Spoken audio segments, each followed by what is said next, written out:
two, one. Hello, everybody. Welcome back to the 10th episode of Robotics Assemble. Joining us today, all the way from Alaska, is Team 568, the Nerds of the North. So let's just get right on into it. Let's introduce ourselves. I'm Nikhil. I'm You've seen me here before. I'm Aditya. I've also been here before. But more importantly, we've got Lawton, Amy, and Taylor. So do you guys want to describe who you are, what you do in the team, and maybe what was the other thing, Nikhil? Your favorite color or Yeah. What color would you be? mm. And then also, I know you guys are from different parts of Alaska, so how about what part of Alaska you're from as well? So yeah, who wants to go first? I guess I can start. All right. Hi, I'm Lawton. I'm the president of the team. I'm in Anchorage, which is where our team has historically been based. So if you need a little geography lesson, you've got kind of like the two branches of Alaska. And Anchorage is right, we call it South Central. It's in the middle of those two and kind of south. Um, and yes, that's where our team has been based since we founded, but we've been slowly expanding. Um, Mm-hmm. my favorite color, I guess I have to say a blue, like Nikhil's shirt. Yeah. I don't know. I like the color, and I think it matches my personality well. Yeah. My name is Taylor Hecker. I am a senior. I am also based in Anchorage. I'm the business manager, so I get to run the part of the team that isn't focused on robots. And if I were a color, it would be the color green. You can't really see it too much in my video, but my room is just kind of 100% green. The snake behind you is green. Yeah. That's one thing. And Amy? Hi, I'm Zoe. I'm from North Pole, Alaska, which is about 6 or 7 hours drive from Anchorage, or an hour flight. And if I were a color, let's see, I'd probably do a darker teal. And I work with Project Avatar, which we'll talk about a bit later, and I also work with business. Mm-hmm. Nice. So let's get right into the episode then. You guys all have interesting backgrounds, by the way.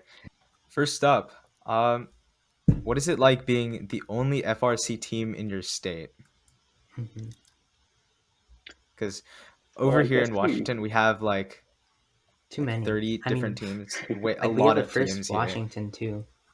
yeah, it's definitely interesting. It's I guess I don't have a whole lot to compare it to, but I know definitely when we travel down in Washington, it feels like we very much have a different team structure and a different experience during build season and just operating as a team. Yeah.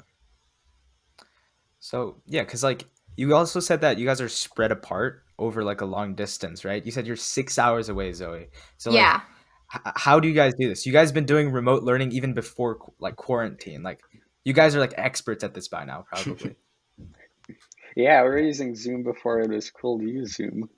Um, The yeah, OG but so Zoom we have users. we have remote participants, so basically people who live outside of Anchorage, such as Zoe on the call. And so yeah, we usually historically we'd meet over Zoom and we'd have a coach or someone have a laptop or a phone that they drag around.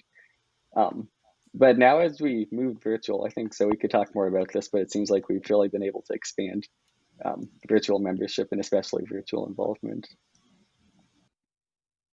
Yeah, so personally, COVID has been kind of fun for me on the team because I really get to know all the members instead of just the one or two who have the computer or the coach who's holding the phone. And it's also nice because I don't get dropped. Mm-hmm. Nice. Do you It's guys really ever meet up interesting too. together? Oh, you can go, Taylor. It's really interesting because we are the biggest state in the US, right? That's something to remember when you're Yeah. talking about all of our virtual members. And as the one team in the state to go across all of that landmass, it's really cool that we're actually able to like branch out to that many virtual members as well, right? We get to have such a cool, diverse amount of team members. Mm-hmm. My question stemming from that is that do you guys ever meet up together before competitions as a team, like in person? Like for All of us? All of us? yeah, the the whole whole team. including the virtual Yeah. participants? So I've never actually met any of the Okay. student members in person. Mhm. I've met 2 of the coaches. Yeah, that's cool. But that was from FTC years ago. Mm-hmm. Okay. Wait, so how'd you get to know about like the team and stuff? I think either Taylor, like you guys probably know this well. So it's like you're 6 hours away, very long distance, and then you're calling them like probably every week a couple of times to attend a robotics meeting. So like, how did you even Yep. like know about robotics, and what caused you to join it? So I was first introduced to robotics years ago. I think I was like, I just turned 9. My brother got on a robotics team. He had been on a robotics team before that, and no one really thought I would because I'm very, very quiet. But I went to 4-H, and the coach also happened to be my 4-H leader, and she saw that I was getting all these awards, and you can't do that unless you can do judging. So that's where I started, and I've just been doing it ever since. I had an all-family FTC team. That was a lot of fun. It's just me, my brother, and my parents were coaches. And my brother started on FRC, and when he got off, I immediately got on. He learned about it through an email from First in Alaska. I think one thing to know about First in Alaska is that we have a very different structure than other teams or other states. And that FLL is a fair size. We have 60 or 80 teams on a usual season. But then FTC is really large. It used to be that Alaska had the most FTC teams per capita of any state. That's Mm-hmm. willed down slightly since, but we still have a big FTC program. But FRC is just not that way, I think, because of the funding. FRC in Alaska operates like FTC does. Or sorry, FTC in Alaska operates like FRC does in other states, and that it's school based or maybe it's a small community. Oh, Mm-hmm. all right. So FTC is really big in Alaska, but then FRC is not. It's like I mean, they're the it's only like team, right? they're For the one FRC. team. But yeah, Yep. Mhm. that's cool to know. Yeah. So Were you you're talking guys? about your How, team structure, right? So how is your team structured? Really? Like is it like a long process for structuring I a team? think our team, well, I'm new to First, kind of, right? I joined the team in January, so I'm not entirely sure how other teams structure it, but I do think it's a little different because our team is split up into build department, business department, and then we have 7 leadership members. And then as a team, we all contribute to stuff like outreach. But I think, I don't know, you guys can answer that question for me, that bigger teams like you guys have a lot more complicated stuff going on there. I mean, our structure is very, very similar. Yeah, We've got an similar. engineering side, we've got a communication side, which is also imagery and business split up. But we've got a couple more leads. How many members are in your team? Out of curiosity.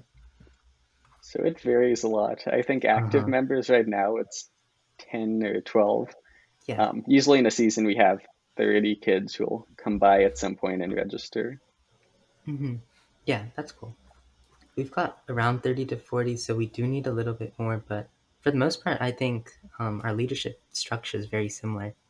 Yeah, we have, as you said, we have the two departments of business, Communications, communications. Sorry, engineering. there are a lot of names for this. Yeah. If you, Mhm. yeah, so yeah, communications, which is divided into business and imagery, and then we have our engineering, which is divided into programming, mechanical, Control and control systems. systems.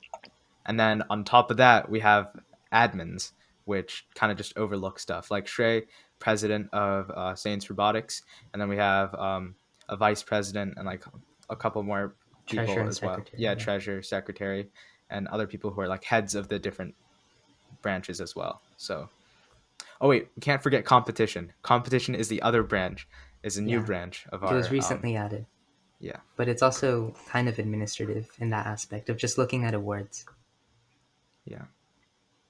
So yeah, Mhm. they're pretty well pretty similarly structured, but like you guys have more expand like I do you guys have like certain zones where it's like Anchorage takes care of like engineering, whereas remote learners or remote members, I want to say remote learning because that's what we call The like teachers school cause, right yeah. now. Yeah, so remote members like take care of like business stuff, or is that how it's divided into?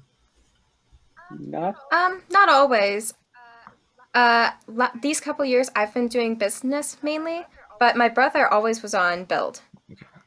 Yeah. And I think we've gotten more formal recently in how we do remote people, but it used to be they'd, FaceTime our instructor and the instructor just walks them around. So, um, yeah, we don't have a very rigid like plan for the remote people, but as we've moved into this online environment, we've gotten more connected and figured out ways to better connect virtual members. So if I wanted to do like build, but I lived far away, how would that work out virtually? Would it just be through the mentor showing you how to do stuff? Yeah, so I guess if you were to join now, you'd have a I very mean, similar experience. But yeah, before mhm. it was kind of up to your interest. Like I know I had taught Zoe how to use 3D modeling um, a while back, and so she could help with the 3D modeling of the bot. Mhm. And then we'll probably get to this later, but just this past summer, we tried actually like shipping components over to be assembled by virtual members. Mhm. That's cool. Yeah. So it's also like you, I still can't wrap my head around this, right? Because Washington, we Mhm. have a lot of teams, but you guys are the only team in Alaska. So, like, do you know how that happened or like why it did? Because I'm imagining a big FRC robot war where teams from Anchorage fought against each other, and then out of the like rubble, one team rose to rule them all. Is that what happened there? Not quite, but you're right in that we used to have a lot of teams. Yeah, so Mhm. Alaska, early on, we actually had a lot of FRC teams. Our team was actually the second Alaska team to join. And our instructor heard about it from the Furondi, which is kind of like a fair that happens once a year. But so that team came to the fair, and at that point, it was a school-based team. It was just one high school. And so that was 2000, I believe. So 2001, he founded our team, 568. Um, and then at its peak, it was like 2004, there were actually 7 teams. So just about every high school in Anchorage had a robotics team. But it began to whittle off. I think some of it was time commitment, like coaches. All the teams were really small. It was only a few kids. Um, and also financing was the big issue because we don't have a competition in Alaska. We have to fly down to compete. So like we have an annual budget of around $50,000, of which I believe around 30,000 is spent on travel. So it's definitely expensive to be up here and to be a team. Um, Mhm. Yeah. That sounds very So cool. I yeah, I mean, comparing it to our budget, we don't have much in comparison for the traveling. So ours is around 20,000, which is the same as yours in terms of the robots. But yeah, that's interesting. And you guys normally, this is dumb. You guys probably take a plane to Washington. yeah, I've been trying to get us to Yeah, buy a most people. semi truck and drive through Canada, but that hasn't been a popular choice. I mean, I've been trying to get us to buy a plane, but that hasn't gone over well. uh just like save up for a couple of years, just to buy that plane. Yeah, I mean, why not? Yeah. So so it's just like so it just started dwindling off, right? It's just like it started as a big FRC thing, and then slowly teams started dropping out, and then ended up with one team to rule them all. So it's kind of like the same thing. You were fighting for sponsorships. How did you guys determine which team would Yeah. stay, or how did that happen?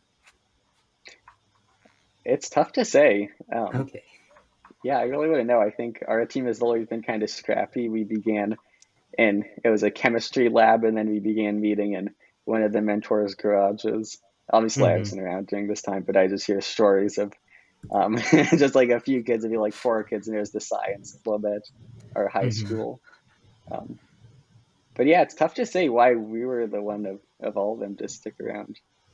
I think we had some fabulous mentors Mm-hmm. who really helped with that. For sure. Yeah.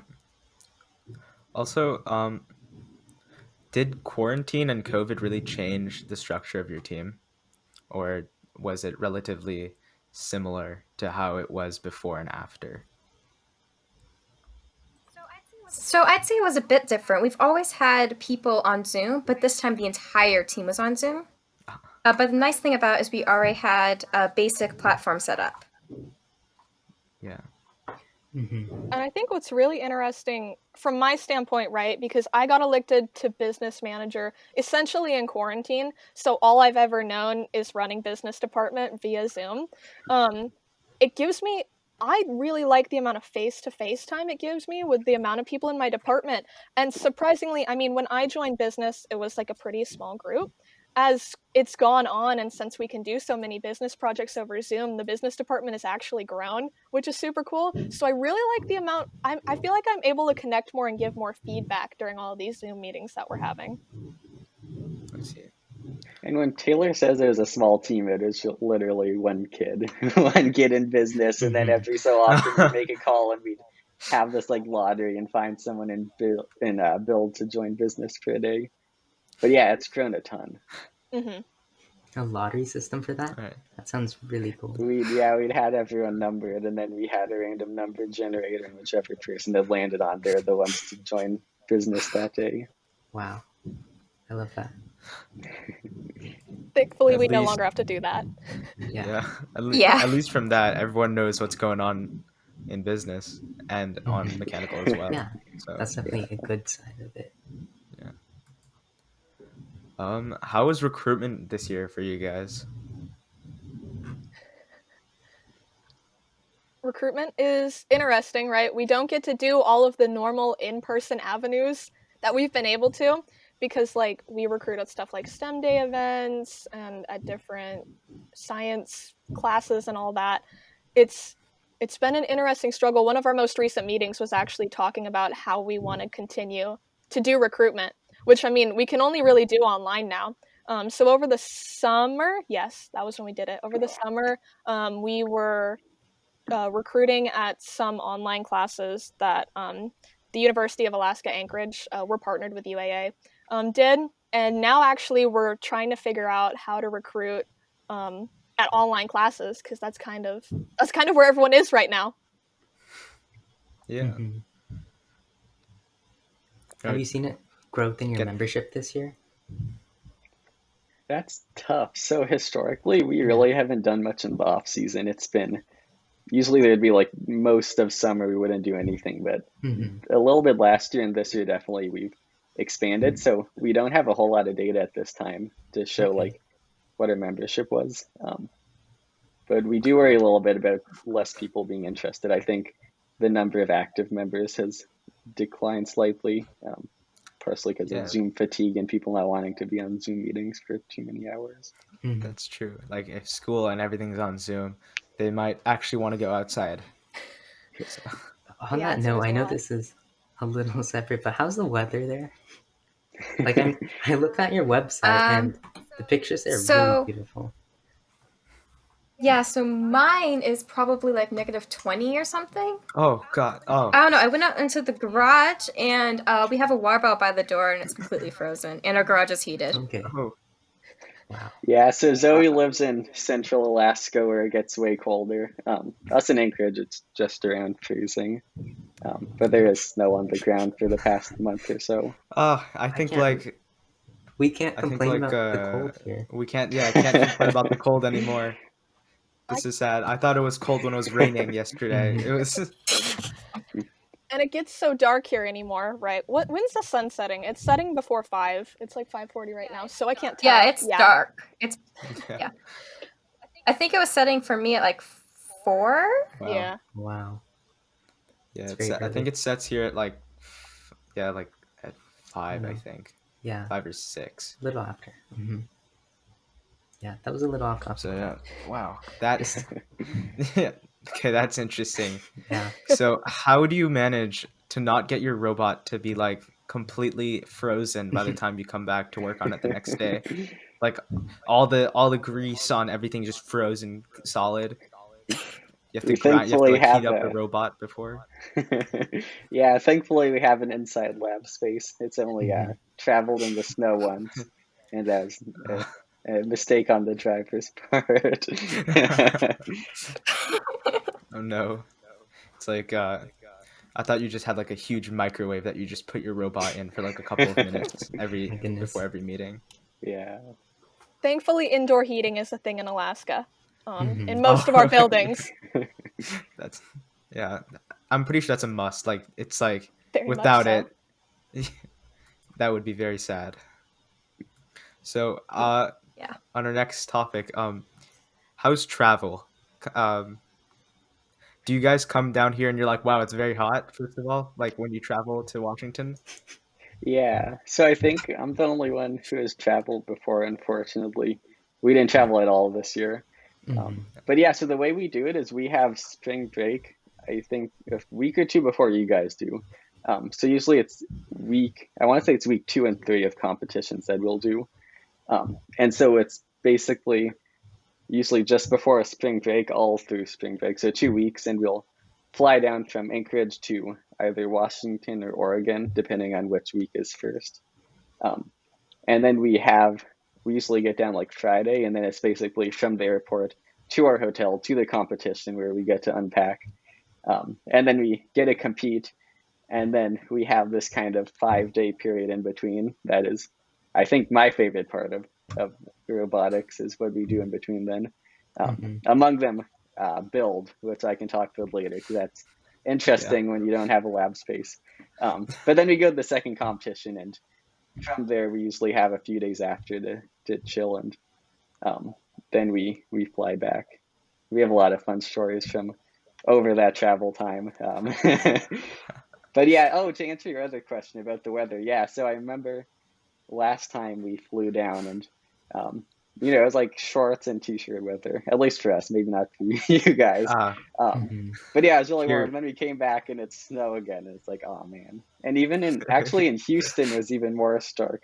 Usually the uh, snow's ended by then, but when I was in Houston, I saw on friends' Instagram pages showing snowfall, and it was like 85 degrees out and completely sunny.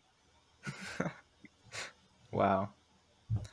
Yeah, I'm pretty sure during competition, like last year or like the year before, when we did our stuff, I was wearing like full jackets and stuff. I was like, oh, it's getting cold outside. I have to, I have to cover everything in Mhm. like 7 layers. Even a robot. Just kidding. Yeah, even our robot is covered in 30 layers to prevent that Just grease from drying out. exactly.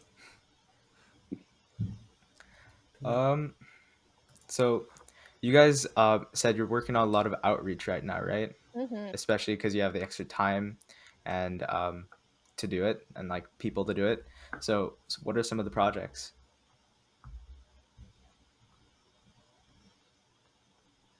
So we have three main focuses. We have STEM education, literacy, and first promotion.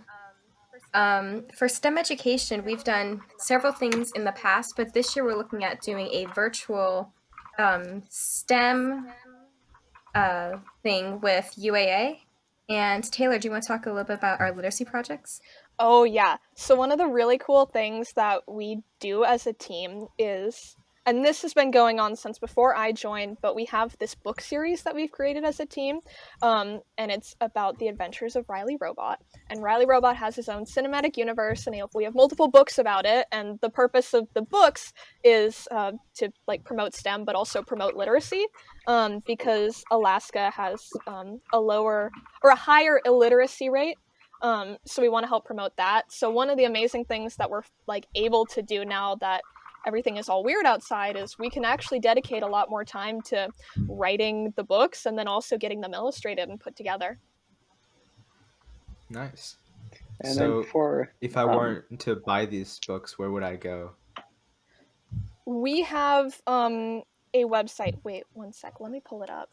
Um, RileyRobot.akfirstrobotics.org has like his entire cinematic universe, and I also think linked on here is where you can read them. One sec, I'm pulling it up. Awesome. I think we could probably put this in our description if you wanted us to. Yeah. And then if you go to the shop section, it'll actually have like all of the different books, and you can read them for free digitally. And we also have them translated into different languages too, because That's really yeah. cool. Wow. I'll Yeah, have and to then take a look. for our first outreach, I think Alaska is very connected in the different programs we do. Like we said, FRC may be small, but FTC and FLL are very big. So we like hosted this year's FTC kickoff, and usually we've been very involved in either coordinating competitions or helping to facilitate them. And then, yeah, I know in the past we've helped to coordinate the FLL state championship. That's been one of our big focuses. And then over the pandemic, we've had some interesting things we've pivoted into. Like we have a big supply of Legos from past FLL seasons, from the games that we've been trying to organize and then redistribute to teams. Awesome. How did you manage all of that or organize all of that? Like, do you have a list of where each of the teams are or anything like that? We do, yeah. So we work closely with the First in Alaska, Got it. and so they've helped us coordinate a lot of that, and they've also done a huge part in coordinating it. That's nice. So, another project that you guys said you've been working on was Project Avatar. I really like the name, by the way. Yeah. So, can you guys tell us a little bit about Thanks. Project Avatar and what it aims to do and how it's been doing so far? So, you've heard already about our virtual participants. So, Project Avatar is essentially a virtual body in the form of a robot, so our virtual participants can actually move around the lab. It is almost completely done. We have it manufactured and being programmed in someone's house right now. That way, when COVID's finally over, we meet again. All of our members can have the opportunity to see the entire lab, go talk to different people, all that fun stuff. What will the robot be able to Yeah, and do? this was the Yeah. You can go, Lofton. yeah. So for the robot's functionality, it's got a webcam and then a LCD screen, and the whole thing's on a slide, so it can lift up to about the height of a human. And it's supposed to very much emulate if you're in the lab. You can extend it up and down and drive around, and it has some like things to get your attention, like an LED screen at the bottom that can flash. And then the other thing I was going to say is we tried some new things over this to see how we could better involve our virtual members.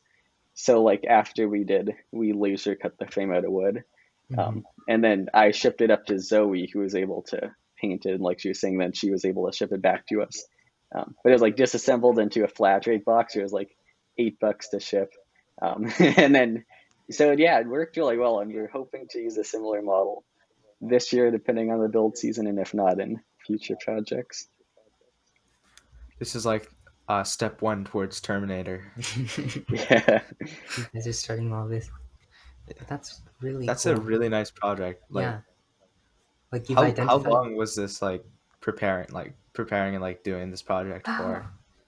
So, Project Avatar, the concept was actually developed last year, probably March. So it's been, it's getting pretty close to a year. Right.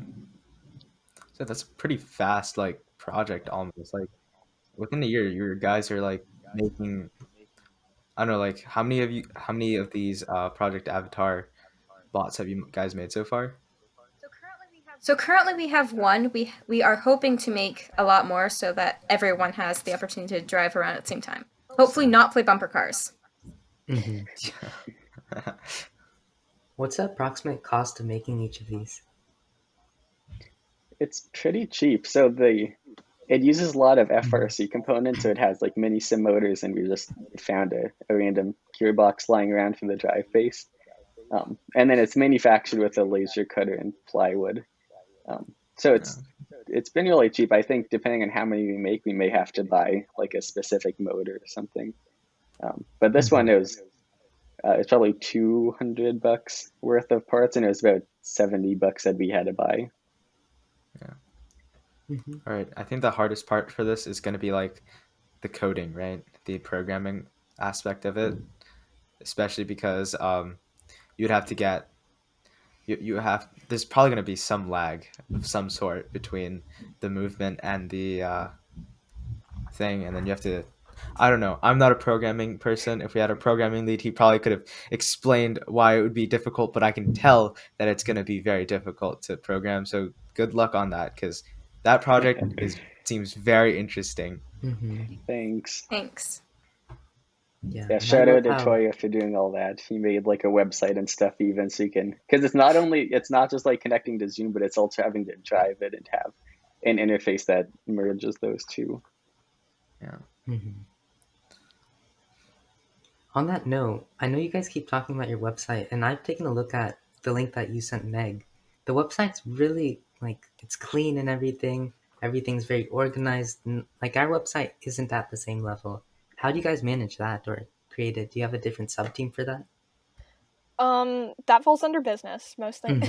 If it's not a robot, it's probably under business. It's very interesting because this is not the only website that we manage, right? We also manage the Riley Robot website, and we also manage for the Lego redistribution that Lawton was talking about. We have a website for that too. It's a lot, but we're really lucky. One of our coaches has like a ton of experience with website design, and she's able to give us a lot of really good insights about like what works. And I think what's also super helpful is that we come back and we keep reevaluating it. But it's a lot. We still have to go through it this year and figure out what's working and what's not. I think the biggest aspect of our website that we're continuously updating is our blog. Which what's really cool is we can get the entire team kind of involved with the website, right? Because the back end of a website can be quite the beast when you look at it, but we can get the entire team involved with the blog posts, because then you only need a couple people that know how to put in a blog post. So what's really fun is we can actually get everyone involved, so not everyone has to know everything about every project. Yeah. Yeah, I really like the idea of having blogs. That's quite interesting. Like, yeah, the blogs are pretty cool. We could probably do that. Can we do that on our website? Like, yeah, I mean, we can. Would that be viable? And Meg's probably the person you want to talk to about all of the website stuff. I've taken a look at it, and I just have no clue what's going on, and I don't know how to start. So I guess if we have any questions, we'll go to you guys. It's pretty scary the first time you look at it, and then you just need to sit down for maybe an hour and learn about it. Blogs are really helpful though, because then especially for new members, we've had new members say when they come in, they look at our website and then they like go through the projects we've been working on the blog, and it's a good way to keep track of what you guys have been doing for an entire year too. For sure. Yeah. It's a great log. That's nice. So like, yeah, that can also like preserve like team history, right? Because if we have members from like 4 or 5 years from now, which probably means like basically everyone here is probably not a team member anymore. If you guys are only doing it to high school, they can read through the blog post and see where you guys succeeded and failed and like learned stuff, so they can learn from the ancient histories. It's going to be like reading a textbook. And ever record if there's going to be another battle of the bots. Or battle of the Alaskan teams. Yeah. That was lost history. It's going to be like the ancient texts of the battle bots. Yep. FRC kids will be uncovering this 10 years from now and see what happened. Yes, underneath all the snow, right? Yeah, the snow. Yep. Awesome. Yeah, that's nice. So let's also talk about the diversity and equity grant from FIRST, because that kind of falls under outreach as well. So what are you guys planning on doing with that grant? Or first of all, let's talk about the grant itself, because I'm still not like completely sure what it is or how it applies. That's more of like the business and communications aspect of it. So would you guys care to explain? Yeah, I was the lead on that project. That also fell under business, because all of the award stuff and all the getting the money stuff falls under business too. It's very interesting, right? Because we've never written an equity and diversity grant before. So it's very interesting to look at these things, and it's very interesting because the first thing that we had to do was be really introspective about our team and think about like where we could be doing better. What's super awesome, I think, just about like robotics in general, is that everyone takes a lot of data and keeps track of a lot of things. So we were actually able to look back on years of demographic data and see like where we as a team could be doing better. And so our equity and diversity plan that we ended up making, I'm very proud of the business department for putting all of this together on such a really short time frame. Is we've created a pretty detailed plan on what we intend to do with it. So one sec, I have it up in front of me. I can tell you exactly what we intend to do with it. So we had like 7 objectives that we wanted for the team to make it more accessible to students. So we wanted 80% of students to feel accepted and welcome on the team. We wanted the racial and cultural diversity to be within 5% of Alaska's population. We want it to be accessible to those with disabilities and people who are low income, and also have more virtual members on the team, make that more accessible, and increase female representation and make it accessible to English language learners. So we had a lot of goals associated with it, which is great because it's not all going to be short term. I think this was really us looking at the team and being like, okay, where do we want to be a couple years from now? So we're not going to get all of that done in a year, but it's really awesome that we kind of have all these goals. We have so many projects associated with that goals when it comes to recruitment and how we're going to do that and how we're going to keep the team accessible. We have a lot to get done, but it's super awesome. And what's really cool, because when we were talking about how travel is such a big issue for the team, some of that money is going to actually be able to go toward creating a travel fund, a travel scholarship fund, for students who can't afford to travel out of state because it's super expensive and that can be a barrier between students. So getting that money especially is going to be super, super helpful. Probably not this year, but especially in the future for students who really want to be a part of robotics but have had barriers in doing so. Yeah, I don't know too much about that, but like, um, it sounds very nice, like what you guys do. I like your plan. I like the dedication. I can see that you guys really want to make this thing come true. Especially like I feel like I don't know. I feel like you guys can definitely do it in this year. Like I don't know, but like like looking at you guys' determination, I think it might be possible. And when Mr. Kevin Ross was on this podcast as well, he also talked a little bit about the diversity and what he's also been doing. So I think it's like a first thing to we're really trying to spread that knowledge, spread the knowledge. I'm now Ty Lopez. We're spreading knowledge of diversity and especially STEM to people who might have not like know or like were interested in it especially. So I think Shrey knows more about what we're doing for that too. Like, do you know what we're doing for diversity, Shrey? I We're mean, like trying to get people on in terms of board. our own team, it's just actually at the first fair that we had today, the virtual pits we had today, I was talking to the Sonic Squirrels, and they had this new term that they came up and they called it inreach, the opposite of outreach, but for your own team. So taking a look at like our own diversity, it's not the best. It like in the past we've had a better 50-50 ratio between men and female. I don't really entirely understand why it got reduced, but it's an issue, and that's something we've been trying to fix. So just like one small thing that you can do is at the outreach events that we would go to the STEM schools, we would make sure that there's at least one female representative there. So even the younger students, like third or fourth graders coming there, can see that there is female representation in robotics, and it's not only for men and boys and whatever, right? So those small things like that do impact it. But I don't, in particular, I don't think we have anything as big or long term as you have, but hopefully one day. But I'm excited by what you have so far, and I can't wait to see how far it goes. And I feel like the more that you do research in equity and diversity and the more you learn about it, just the more excited you get because you can see, because I mean, ultimately robotics and STEM should be accessible to anyone, right? I think everyone True. agrees on that. Yes. Yeah. It's really exciting the more that you learn about how you can better reach out to people, just the better it is. And especially one of the things that we learned when we were researching about it that I've become very passionate about is increasing the amount of female members on the team. And especially like you were saying, it was really interesting to learn about the micro messages that you're sending to people when you don't have a female member like doing outreach, or when you don't have somebody that looks like somebody else doing outreach. It sends a message to people, and I'm really excited to start minimizing those messages and getting rid of them. Mm-hmm. Yeah. I agree with that as well. Like another way that I think we've been doing it is instead of only talking about it as STEM, we're also trying to influence that STEAM personality where it's like arts and business, emphasize the business and like imagery and all those other aspects of the club.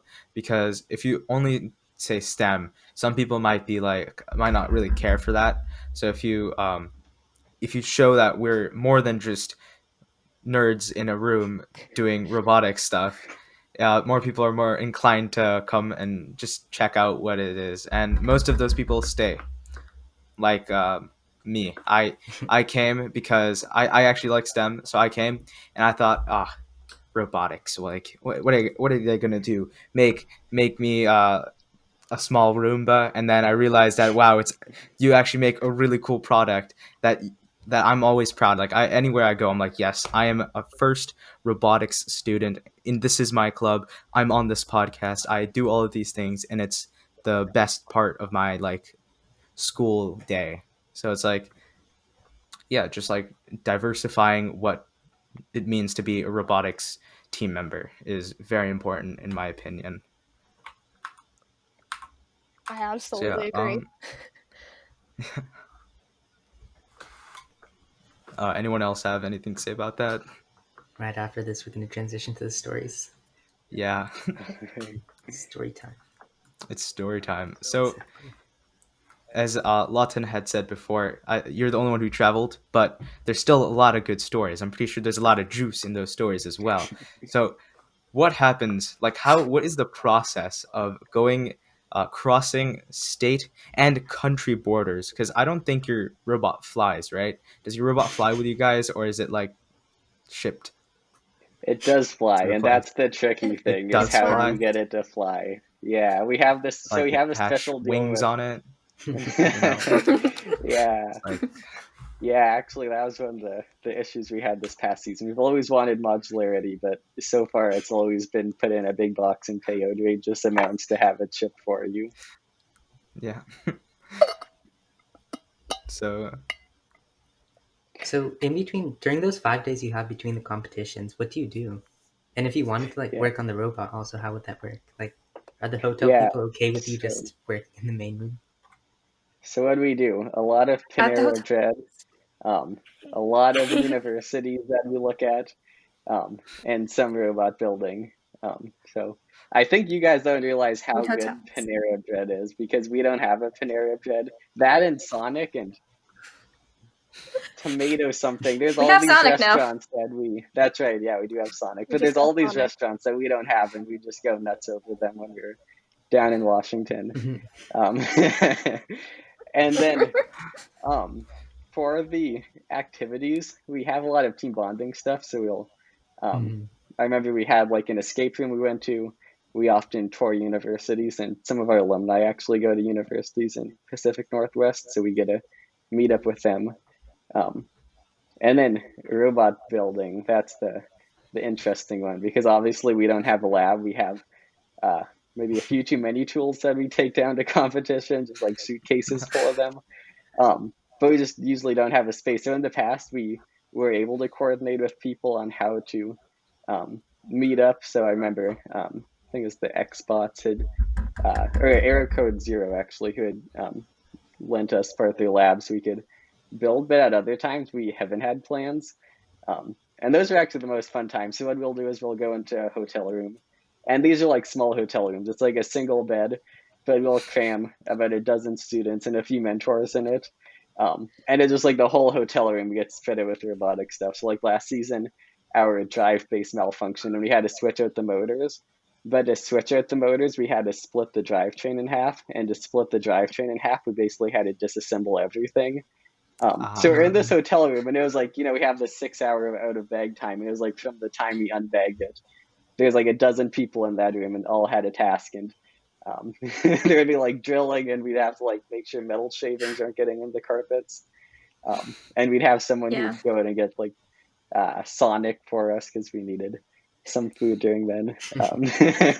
But yeah, so a lot of fun building in less thought of places. And then there's this one time we've always been afraid the hotel staff are going to come and be like, what are you doing with the robot in your hotel room? Get out. What are you guys And so creating? I know, yeah, it looks like a bomb. And we actually have had issues with TSA sometimes with when we try to bring Yeah. on board. No, this is Um, just a really big battery. Nothing suspicious or that bad. right, yeah. Yeah, actually, so one year, I don't know the whole story about this, but we had for one game, it was like this little pack that you stick on yourself, and it was like pneumatics, or it's something that'll like let you feel the robot. I don't quite know the story. This was a while ago, but it was like we had sensors on the bot, and based on that, it would shake this vest. But it was like full of pneumatic tubing and pumps and all this, and they tried to take it through TSA, like on the Oh. carry-on. It was like, what the hell is this? So I don't know all the details of that story, but it sounded like an interesting adventure.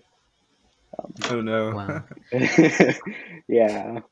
Did the hotel staff ever catch you or come into That's your... right. So that's where I was wanting to go with this story. So one time when we were in that like single bedroom hotel room and had the drills going and everything, acting, we heard the doorbell ring, and we're like, oh no, this is it. We're getting busted. But it was this like old lady who was like, the hotel staff told me, how to use a phone, and I need help setting up my phone, and she pulls out this old flip phone.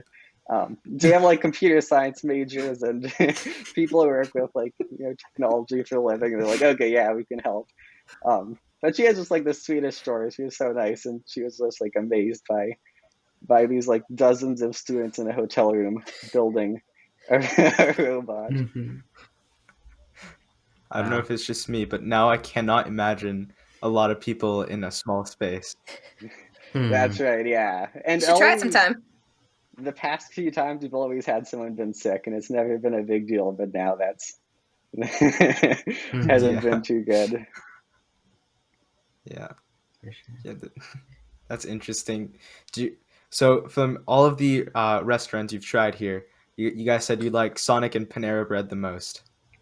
Actually, Alaska has a Sonic now, and I'm not a huge fan. But yeah, Yes. Panera Bread and Sweet Tomatoes, I think is what it's called. Or Sweet tomatoes. Soup Sweet Plantation, tomatoes? maybe? I don't know. Is that like a Panera Bread thing? I don't know. I've never been to I don't Panera know. It was Bread. like a buffet, but it was great. We love to have it. I cannot emphasize enough how much Alaskans love going to stores that we do not have because we don't have a lot. Like our Sonic is in like Wasilla, so it's like an hour drive away, right? I heard friends telling me about just how obscenely long the line was on the first day they opened. And anytime you go to a Sonic now, the one here, Yeah. it's at least an hour long wait. Like we love stores we Yeah, don't so get. yeah, ours is 2 still. Trader Joe's as well. I remember we went in there once and got 2 boxes of chips and a bunch of avocados and ate them in our hotel rooms. Oh, up here, everyone loves Target because we don't have a Target up here. I've stopped going to physical stores and I've been Amazoning everything I need. So Yep. yeah, Amazon's amazing. So yeah, that's interesting. I didn't realize that I thought Panera Bread was just a thing that everyone did. I mean, I've also Like everyone never just tried had. Panera Bread too. Thank you. Yeah, I've never been to Panera Bread either, and now I kind of want to go to Panera Bread Yeah, you because guys I'm are like, taking it dang, for just granted. rough. yeah, we're taking Panera Bread for granted. Make Panera Bread great again, guys.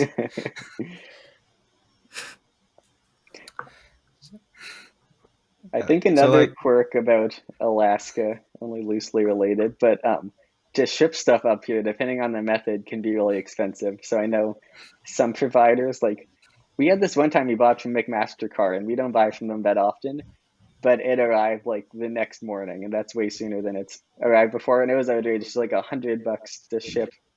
It was some nuts, I think. But yeah, and then some other things. So usually when we buy stuff, we buy multiples of them because it's so much cheaper um, to ship 2 things and have one fail than have to buy a second one and pay for shipping. And then usually, I think just about every year we ship stuff now to the hotel room if it's going to be something we don't need by competition, so we can pick it up when we're in Washington, Oregon. I see. So I'm assuming a lot of your budget is just shipping costs, shipping parts, and also shipping people as well. So That's right. Yeah. yeah. I'm So curious, how big is your space, your workshop, or your lab? Yeah, so we actually went through a bit of a growth when I first joined. So we used to be based out of the high school, and Mm-hmm. it evolved from, the science lab to the actual engineering lab a little bit ago. But then we got expanded again into the university's lab space, which was awesome. We got one of our mentors is the coordinator for STEM outreach at UAA. Mm-hmm. And so they have a really nice space. It's right between us and the university's robotics lab. And it's not like a huge space, but it has a lot of nice equipment. So we have like these two rooms that we use, one for business and one for engineering. Mm-hmm. And then they have a machine shop, which we can send parts to get machined. Yeah, that's really cool. also, I think you guys said that you're moving facilities now, right? To a That was bigger the one. move. No, so that actually Oh, was the okay, move okay. from, the diamond I to see, I see. the university. All right, that makes sense. So, is the new spaces bigger and like do you have more tools at your access? Like, I'm pretty sure universities have pretty nice tools, right? They do, yeah, Mhm. and everything was new. They got the Ah, lab was just recently changed into a lab, and also a bunch of mentors. The university's robotics team, a bunch of them will mentor us, and sometimes we have the opportunity to go to their meetings. So we've had a nice collaboration between them. all right, that's nice. So, are you allowed to use all of the tools there, or do they not want a bunch of teenagers breaking their CNCs and like lathes? Yeah, so all the tools are just like, they have metal cutting saws and such, but all the big machinery like water jets and lathes are in the machine shop, and we can just we send files to the machinist, and he does that stuff for us. I see. All right, that's pretty nice because yeah, having a university at your disposal for Yeah, fabricating stuff is pretty awesome. Mm-hmm. yeah. It's also been great when we've been expanding from. It used to be when we were at the high school. Most of the students were from the high school. It was like 70% of the team maybe. But now that we're at this university, it's no longer a barrier of trying to get to this school. So we can have much better representation from all across Anchorage and in like Zoe's case, all across Alaska. Oh, well, that's interesting because like I just realized like as you said, Alaska is like the biggest state in all of like the United States. It's like I think it's like half the size of the United States, and then you guys are having a team that expands all across that huge state. So it's like if for all the way from Washington to like Texas had one team, and then that team was like big, I guess. So it's like like a Yeah. big team. So yeah, that's interesting to learn about all of your guys's past adventures and outreach events and like how you're overcoming that with your team at like Yeah, Project Project Avatar, Avatar. which Team Team Avatar. Okay, I've been. Avatar. It's I don't know. okay. I'm the Avatar Last Airbender fan, so I when you said Project Avatar, I was like, I'm on board. I Is think that what? speaking of stories, Zoe had a fun story from when we were judging. We're judging for the chairman's jack. Yeah. Yeah, so Lawton and I were both on the chairman's interview, but like 2 days before, I sort of decided to go camping. And when you go camping around here, you go camping as in, like 2 hours out. So I uh so I packed my dress and everything to do the interview. And I got up that morning, put on my dress, put on jeans and my hiking boots and a jacket over it. I cooked over the fire, all that fun stuff. Got a couple weird looks from the people I was camping with, but who cares? And then I had to take my friend's phone, drive up with my mom to the truck stop, park, look at like it's not a truck stop, and then go back. And then the phone turned off, so I had to get it from him. I had to have him turn it back on, and then yeah, it was very interesting. I didn't tell the team until after. And it's crazy because none of us knew Wow. about this. We just saw her and we thought in a home or in a building, maybe. Yep. No, she was camping. Dang. Yep. Yeah. Dang. That's an adventure right there. You know, our mentors, she also does something outside of robotics, obviously, but she was hosting a camp right around a campfire, and they just had their camera on with the campfire in the center, and then everyone else had their cameras on, so it was like a campfire together. I don't know. Dang. Maybe that's like a cool team That's bonding activity. symbolic. I love that. Yes, Yeah. but it's all We There had were some s'mores. other students as well, remote students, who had some fun stories that I only just recently heard about. But we had some students in Kasigluk, which is this little village like 400 miles off of any road system. So one way you get there is from this little, like, you take these little bush planes and you can land. And they don't really have Wi-Fi. So what I didn't know until recently is that these kids would travel on their snow machines in like negative 60-degree weather, like miles across town, and then have someone open up their school just so they could get Wi-Fi access and sit in on a Zoom call. Dang. That was Wow. crazy, yeah. And it's like Wow. their village is, like, the whole village is shifting because it's being eroded.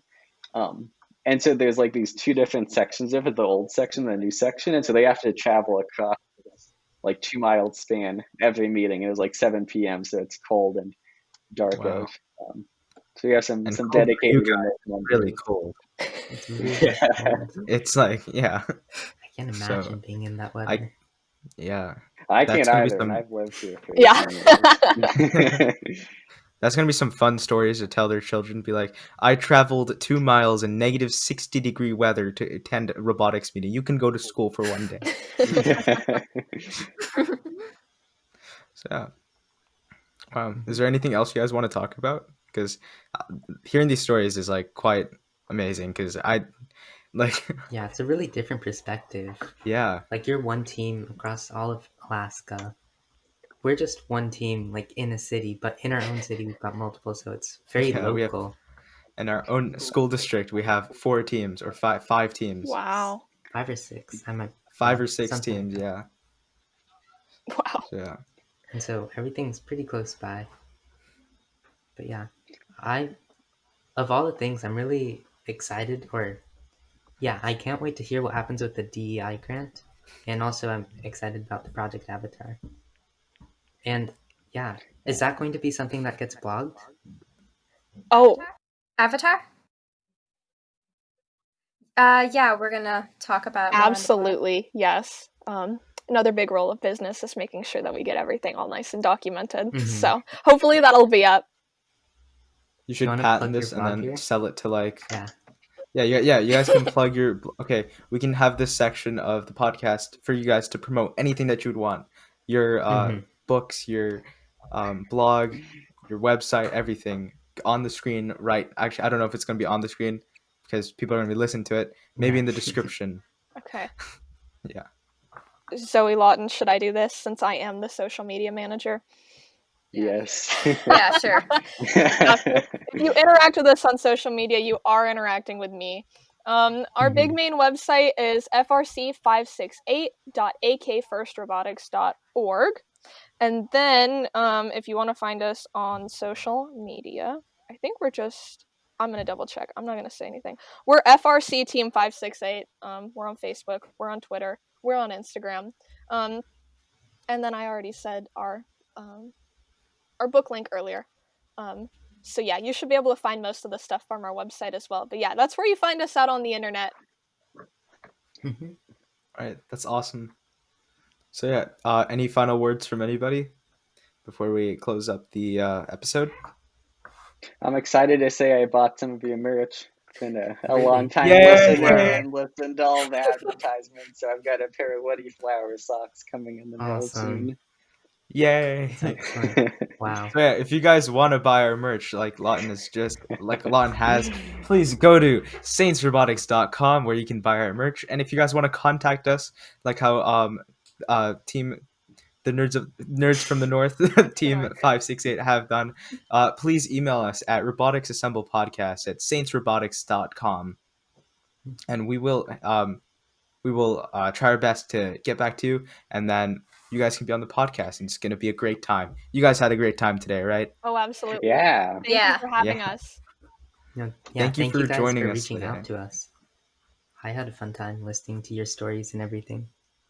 And hopefully you guys, if you guys ever come to our area, we would love to show you our place or just meet Yeah. with you in person when that's possible. Oh, When absolutely. that's possible, Sure. of course. Yeah, that's going to be You'll amazing. miss the hotel room builds, but your lab may be nice. Yeah. For sure. Yeah, we can come by the hotel lab as well if necessary. Yeah. That sounds good. Let's plan more people in the hotel Yeah. room. Cram as many people as we can. Yeah, it's a competition. New world record is gonna be set. Yeah. Most teenagers in a hotel room building a robot. Yep. Exactly. So yeah, thank you so much for watching and listening to this episode today, and see you guys on the next one. And do you want to Thank join us you. saying robotics break together? Yeah, we do this Sure. thing where we go 3, 2, 1, and then robotics break. So on 3, I guess. 1, 2, 3. Robotics break. Robotics. There we go. Okay. Awesome.